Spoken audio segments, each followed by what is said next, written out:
Let me start with a question. What do you want to become when you grow up? It's a question that every child has to undergo.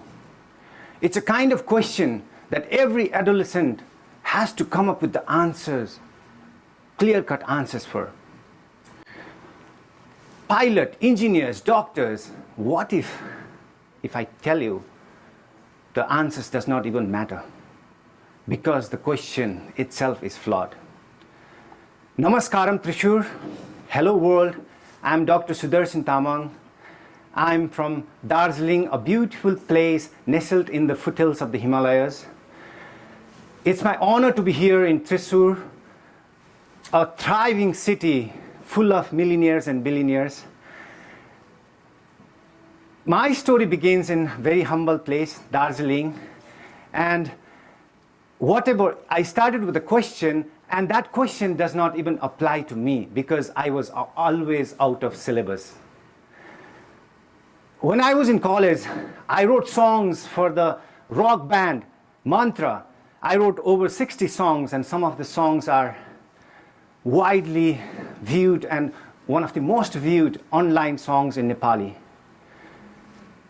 Coming from humble background, I went places everywhere in the country. I went abroad, and I did PhD from France in the subject nanotechnology. And not only that, approaching 40, I started running for health initially, but then I started to take it seriously, and I was among the podium finishers in many of the top marathons in the country, including Tata Steel Kolkata 10K. I founded, after the COVID, I founded a non-profit named Project Life with the motto, movement is life, connection is life, movement is medicine. We help people to live healthier and happier life. Now, as you can see already that everything I do does not answer that question, what do you want to become when I grow up? People have special term for a person like me. There's academic term, and it's called multi-potential. According to Professor Donald Fredrickson, a multi-potential person is someone not just interested in different branches or different ideas or different passions, but also, given the right condition, can actually excel in many of them. A more popular term known as multi-potentialite, popularized by Emily Wapnick on the very stage of TEDx, is widely popular nowadays, but it goes beyond that.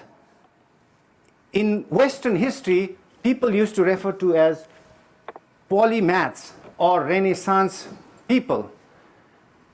We can recall the names of Leonardo da Vinci and many more. And in our own culture, we have had the stories where deities with multiple avatars, capable of expressing themselves in different forms, different powers, and different philosophies.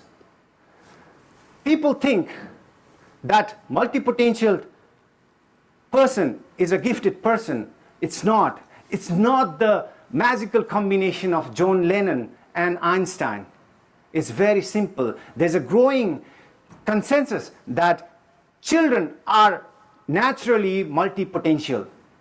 They are dinosaur experts, and also they are dancers. My own son, Trizong, he's 12, and he wants to be a NASCAR driver. I didn't even know NASCAR existed. He said he wants to be a NASCAR driver, and sometimes he wants to be a YouTuber. My daughter, Sosa, she wants to swim, and at the same time, she wants to be a teacher.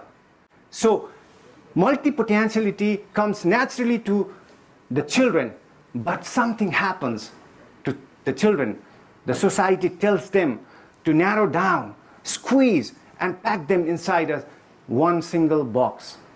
And that happens suddenly. And kids with infinite potential, they don't even know that a day will come, the moment of truth, they will have to face, and they have to squeeze themselves inside one single box.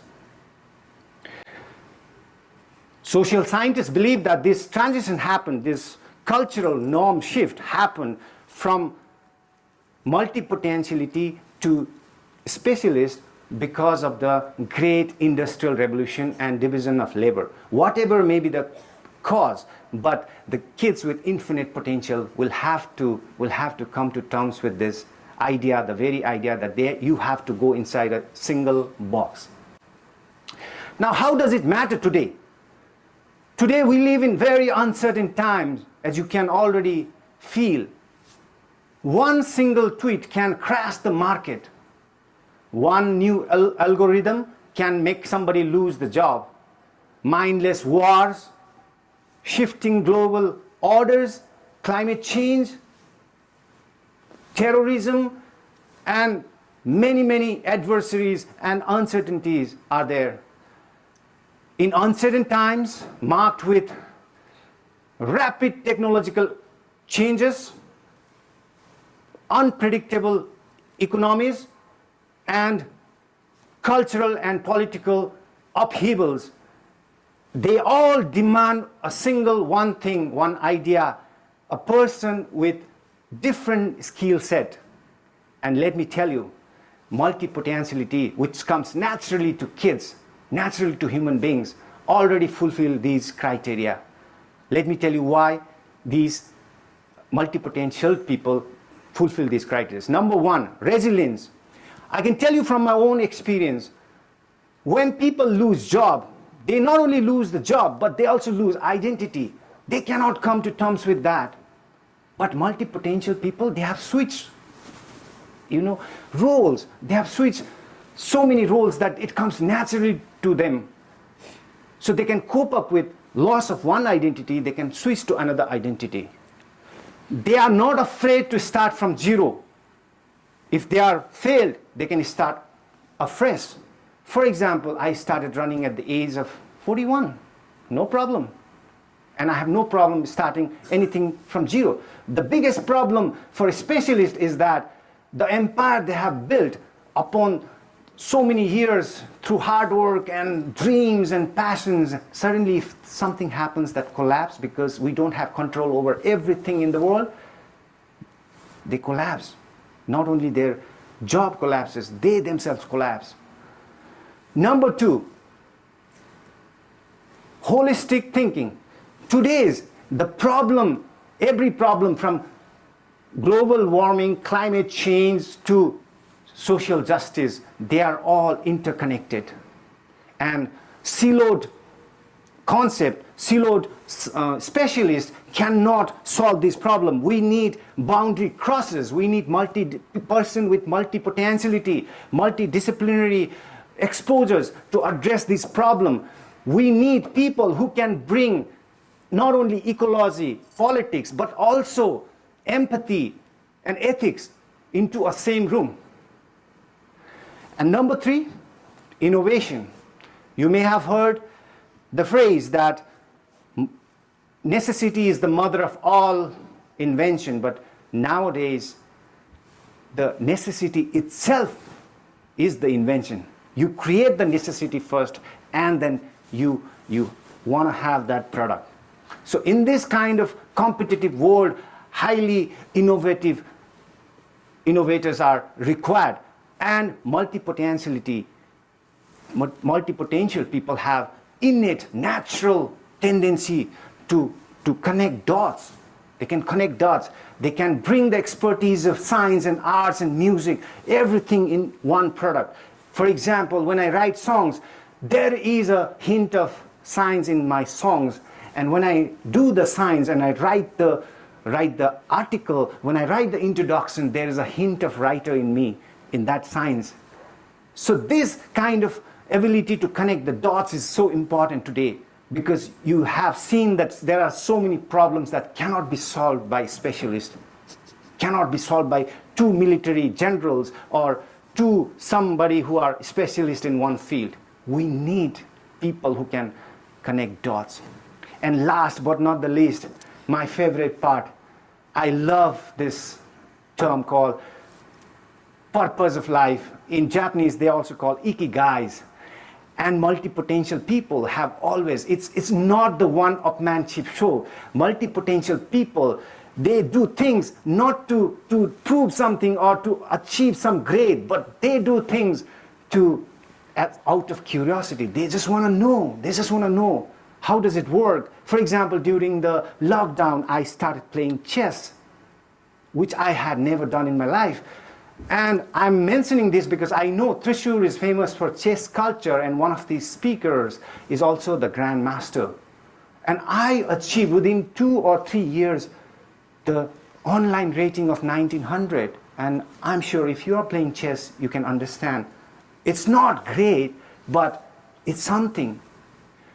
And multi-potential people have this kind of purpose of life. And psychologists believe that man without a purpose is dead.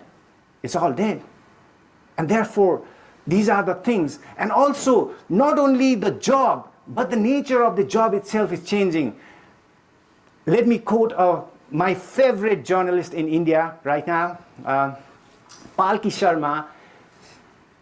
She said that a journalist is not competing with another journalist these days. They are competing with comedians and entertainers, big boss. And we can already see there is something wrong, but we don't know how the nature of the job is changing. And that is important. And multi-potential people, especially as you have seen, the kids can switch the roles. They can change the dress costumes in the Halloweens. This year they can dress like a Spider-Man. The other time they can dress like a policeman. And it comes naturally to us. And it's so beautiful. And with this, I want to again ask you a question. Will you tell your children what do you want to become when they grow up? Because when I was a kid, they asked me what I wanted to become when I grew up. I'm not sure if I was correct with my answers then, but now I realize that even they were not correct with their questions. And for you grown-ups, is there a hope? For grown-ups, how do you become multi-potential? Well, the answer is very, very simple. Don't let the child in you die. Thank you very much. Thank you very much. It's my honor to be on the TEDx stage. Thank you.